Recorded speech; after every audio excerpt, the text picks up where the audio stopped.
आप सुन रहे हैं उपन्यास कटोरा भर खून का भाग 7वां।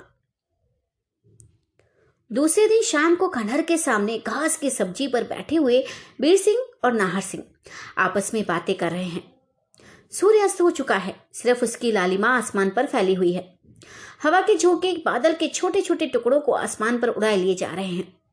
ठंडी ठंडी हवा जंगली पत्तों को खड़खड़ाते हुए इन दोनों तक आती और हर खंड की दीवार से टक्कर खाकर लौट जाती है। ऊंचे ऊंचे सलाई के पेड़ों पर बैठे हुए मोर आवाज लड़ा रहे हैं और कभी कभी पपीहे की आवाज भी इन दोनों के कानों तक पहुंचकर समय की खूबी और मौसम के बहार का संदेश दे रही है। मगर ये चीजें बीर सिंह और नाहर सिंह को खुश नहीं कर सकती। वे दोनों अपनी धुन में न मालूम कहां पहुंचे हुए और क्या सोच रहे हैं। एकाएक बीर सिंह ने चौंक कर नाहर सिंह से पूछा, खैर जो भी हो, आप उस करण सिंह का किस्सा तो अब अवश्य कहें जिसके लिए रात वादा किया था। नाहर, हाँ सुनो, तो मैं कहता हूं कि क्योंकि सबसे पहले उस किस्से का कहना ही मुनासिब समझता हूं, तो ये किस्सा मैं तुम्हें सुनाता हूं।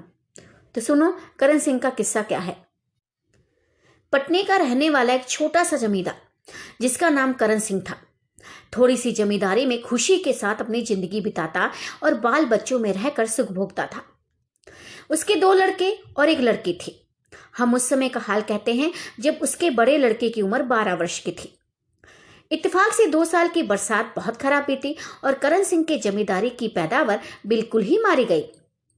राजा की मालगुजारी सिर पर चढ़ गई, जिसके अदा होने की सूरत न बन पड़ी। वहां का राजा बहुत ही संगदिल और जालिम था। उसने मालगुजारी में से 1 कौड़ी भी माफ नहीं की और न अदा करने के लिए कुछ समय ही दिया। करण सिंह की बिल्कुल जायदाद जब्त कर ली, जिससे वे बेचारा हर तरह से तबाह और बर्बाद हो गया। करण सिंह का एक गुमाश्ता था जिसको लोग करण सिंह राठू या कभी कभी सिर्फ राठू कहकर पुकारते थे। लाचार होकर करण सिंह ने स्त्री का जेवर बेचकर 500 रुपए का सामान किया। उसमें से 300 अपनी स्त्री को देकर उसने करण सिंह राठू की हिफाजत में छोड़ा और 200 आप लेकर रोजगार की तलाश में पटने से बाहर निकला।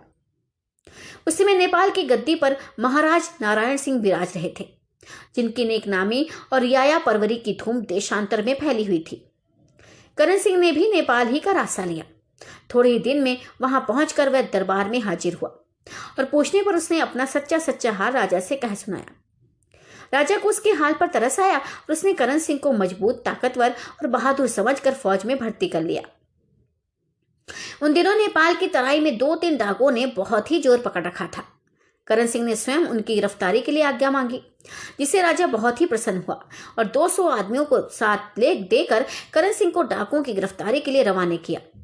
6 महीने के अरसे में एकाएकी करके करण सिंह ने तीनों डाकुओं को गिरफ्तार किया, जिससे राजा के यहाँ उसकी इज्जत बहुत बढ़ गई और उन्होंने प्रसन्न होकर हरिपुर का इलाका उसे दे दिया, जिसकी आमदनी मालगुजारी देकर 40,000 से कम नहीं थी। साथ ही उन्होंने एक आदमी को इस काम के लिए तहसीलदार मुकर्रर करके हरिपुर भेज दिया कि वहां की आमदनी वसूल करे और मालगुजारी देकर जो कुछ बचे करण सिंह को दे दिया जाए। अब करण सिंह की इज्जत बहुत बढ़ गई और वह नेपाल की फौज का सेनापति मुकर्रर किया गया।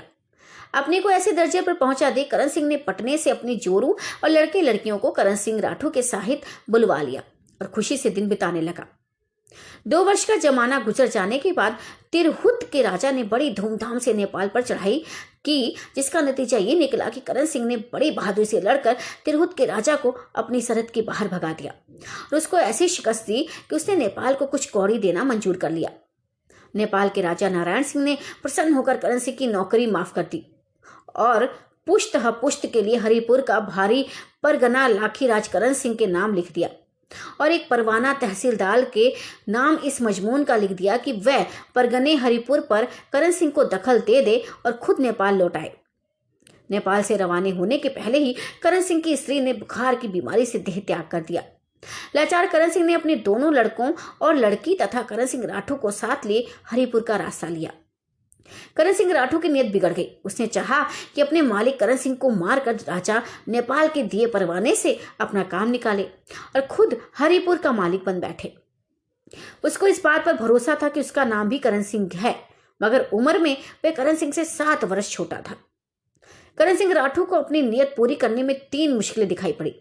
एक तो ये कि हरिपुर का तहसीलदार अवश्य पहचान लेगा कि ये करण सिंह सेनापति नहीं है।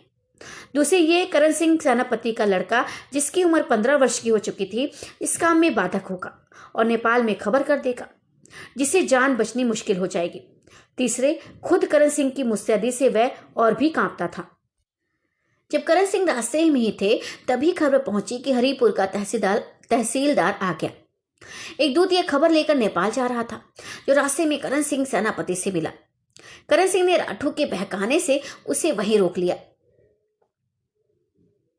और कहा कि अब नेपाल जाने की जरूरत नहीं है। अब करण सिंह राठौर की बदनीयती ने और भी जोर मारा और उसने खुद हरिपुर का मालिक बनने के लिए यह तरकीब सोची कि करण सिंह सेनापति के साथियों को बड़े बड़े ओहदे और रुपए के लालच से मिला ले और करण सिंह को मैं उसके लड़कों और लड़की के किसी जंगल में मारकर अपने ही को करण सिंह सेनापति मशहूर करे और उसी परवाने के जरिए से हरिपुर का मालिक बन बैठे। मगर साथ ही इसके ये भी ख्याल हुआ कि करण सिंह के दोनों लड़कों और लड़की के एक साथ मरने की खबर जब नेपाल पहुंचेगी तो शायद वहां के राजा को कुछ शक हो जाए। इससे बेहतर यही है कि करण सिंह सेनापति और उसके बड़े लड़के को मारकर अपना काम चलावे और छोटे लड़के और लड़की को अपना लड़का और लड़की बनाए, क्योंकि ये दोनों नादान हैं। इस पेचीले मामले को किसी तरह समझ नहीं सकेंगे और हरिपुर की रियाया भी इनको नहीं पहचानती। उन्हें तो केवल परवाने और करण सिंह नाम से मतलब है।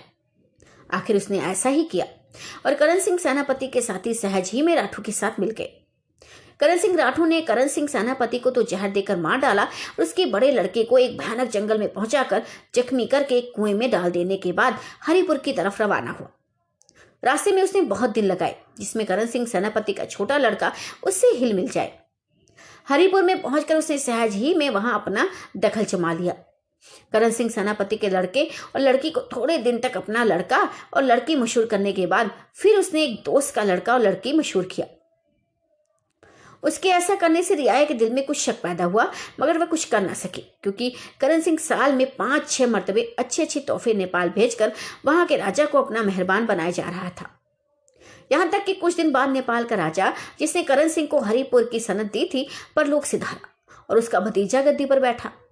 तब से करण सिंह राठौर और भी निश्चिंत हो गया और रियाया पर भी जुल्म करने लगा। वहीं करण सिंह राठौर आज हरिपुर का राजा है, जिसके पंजे में तुम फंसे हुए थे। कहो, ऐसे नालायक राजा के साथ अगर मैं दुश्मनी करता हूं तो क्या बुरा करता हूं? वीर: हाँ, बेशक वह बड़ा मक्कार और हरामजादा है। ऐसों के साथ नेकी करना तो मानो नेकों के साथ बदी करना है। नाहर: हाँ, बेशक ऐसा ही है। वीर: मगर आपने ये नहीं कहा कि अब करण सिंह सेनापति के लड़के कहाँ हैं और क्या कर रहे हैं? नाहर: क्या इस भेद को भी मैं अभी खोल दूं? वीर: हाँ, सुनने को जी चाहता है। नाहर: करण सिंह सेनापति के छोटे लड़के तो तुम ही हो, मगर तुम्हारी बहन का हाल नहीं मालूम।